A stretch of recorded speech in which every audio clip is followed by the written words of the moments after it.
Հայաստան-Վրաստան ռազմավարական տարում փոխայցերը շարունակվում են։ Այս անգամ Թբիլիսիում է Հայաստանի Հանրապետության նախագահը։ Դիմավորման պաշտոնական արարողությունը տեղի ունեցել Օրբելյանի պալատում։ Վրաստանի նախագահ Միխեիլ Ղավելաշվիլին հանդիպել է Հայաստանի Հանրապետության նախագահ Վահագն Խաչատուրյանի հետ։ Քննարկել են Վրաստանի եւ Հայաստանի միջև երկկողմ հարաբերություններ եւ տարբեր ոլորտներում համագործակցության հեռանկարներ։ Վրաստանի նախագահը շնորհակալություն է հայտնել իր գործընկերոջը Վրաստանի տարածքային ամբողջականության եւ ինքնիշխանության աջակցության համար, ինչպես նշել է Միխեիլ Ղավելաշվիլին հանդիպման ժամանակ, Վրաստանը ողջունում է Հայաստանի եւ Ադրբեջանի միջև խաղաղության համաձայնագրի նախաստորագրումը։ Վրաստանը նույնպես վճռականորեն աջակցում է Հարավային Կովկասում խաղաղության եւ կայունության հաստատմանը եւ պատրաստ է շարունակել իր ներդրումը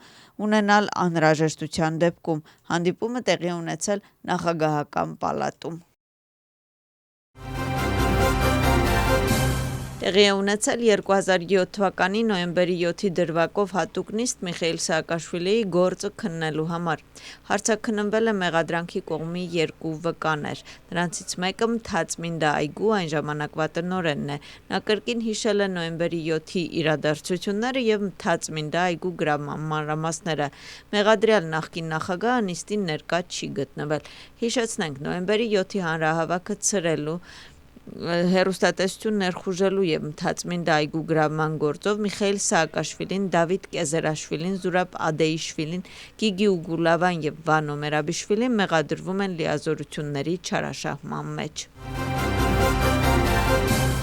Վրաստան-Եվրամիություն մարդու իրավունքների շուրջ երկխոսությունը, որը կողմերի միջև համաձայնությամբ նախատեսված էր 2025 թվականի նոյեմբերի 21-ին Բրյուսելում, հետաձգվեց Եվրամիության որոշմամբ հանդիպումից մի քանի օր առաջ։ Արտաքին գործերի նախարարությունը աջակցում է այս հայտարարությունը, որում նաև նշվում է.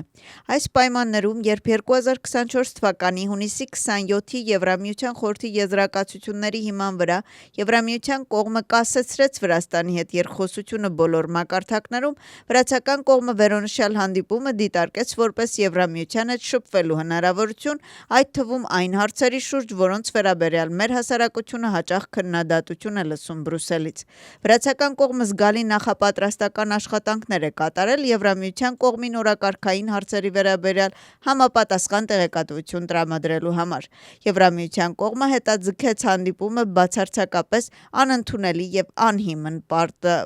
պատրվակով։ Բրյուսելը պատրաստ չէ լսել վրացական կողմի հիմնավորված դիրքորոշումները։ Վրացական կողմը հավատարիմ է կառուցողական մոտեցմանը եւ կարծում է, որ գործընկերների հետ հարաբերություններում երկխոսությանը այլընտրանք չկա, ասվում է արտաքին գործերի նախարարի հայտարարության մեջ։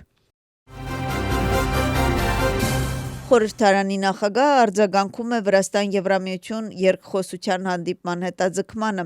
Առանց ճշմարտության հարգանքի եւ քննադատության հանդեպ բաց լինելու Եվրոպա գոյություն չունի։ Այս մասին գրառել է Վրաստանի խորհրդարանի նախագահ Շալվա Պապուաշվիլին սոցիալական ցանցում։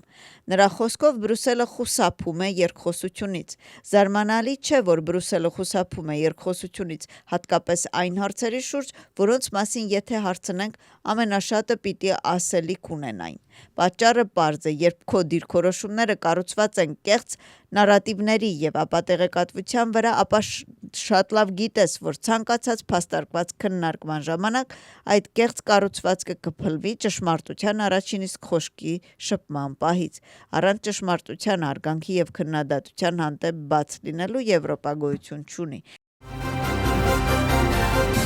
Վրաստանի կառավարությունը զգուշությամբ հետևում է, թե ում ենք գումար տալիս։ Մենք փնտրում ենք քաղաքացիական հասարակությանը գումար փոխանցելու եղանակներ առանց նրանց վնասելու։ Եվրահանձնակատար Մարտա Կոսիսն է հայտարարել, այս հայտարարությունը ակտիվ քննության թեմա է։ Իշխող թիմի անդամները նշում են, որ սա ուղղակիորեն խոստովանություն է, որը նրանք մտադիր են միջոցներ ներգրավել անօրինական ճանապարհով։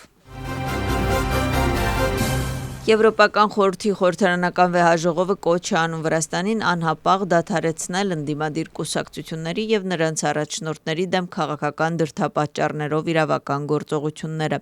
Վրաստանի մոնիթորինգի հարցերով Եվրոպայի խորհրդի խորհրդարանական վեհաժողովի համազեկուցողները Էդիթ Էստելյան եւ Սաբինա Կոդիչը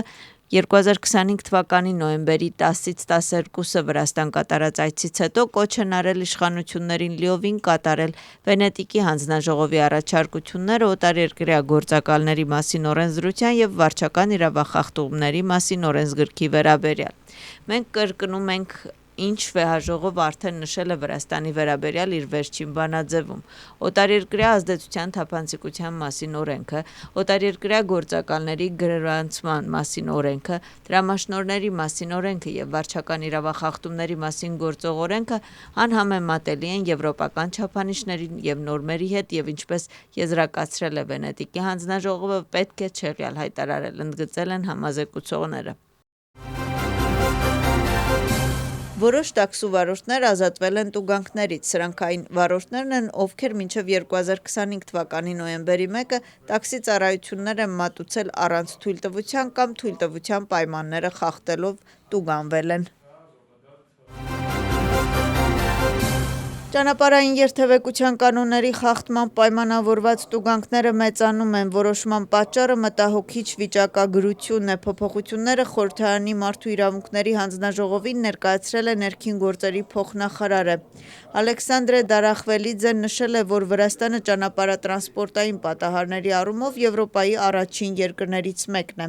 Նրա խոսքով տուգանքների բարձրացման նպատակը կանոնների խախտումների կանխարգելումն է, քանի որ ճանապարհատրանսպորտային պատահարների հետևանքով մահացության հիմնական պատճառը արագության գերազանցումն է։ Չինական Huawei տեխնոլոգիական ընկերությունը վրացական դպրոցներին կօգնի կազմակերպել խելացի դասընթացներ։ Այս առումով կրթության նախարարը խոսել է ընկերության փոխնախագահի հետ հանդիպման մասին։ Նրան ծանոթացրել են Huawei-ի կողմից տարբեր երկրների կրթական հաստատություններին առաջարկվող վերջին գյուտերին եւ նորարարական նախագծերին։ Մոտ ապագայում չինական ընկերությունը Թբիլիսիի դպրոցներից մեկին անվճար կտրամադրի նման դասարան կազմակերպելու համար անհրաժեշտ սարքավորումները։ Ֆինանսների նախարարության քննչական ծառայությունը ձերբակալել է 4 անձի պետբյուջեի խոշոր չափերին վնաս հասցնելու համար։ Մեղադրվում է միջոցների խարդախությամբ յուրացման, խարդախությանը օժանդակելու, կեղծ պաշտոնական փաստաթղթեր պատրաստելու եւ օգտագործելու մեջ։ Հետաքննչյան տվյալներով ձերբակալված անձիկ շինարարական ընկերություն թիվ 1 ՍՊ-ի ղեկավարները հաղթել են Վրաստանի տեխնիկական համալսարանի կողմից 2020 թվականին հայտարարված մրցույթում։ Մրցույթի ընդհանուր արժեքը կազմել է 6 միլիոն 632 հազար 130 լարի։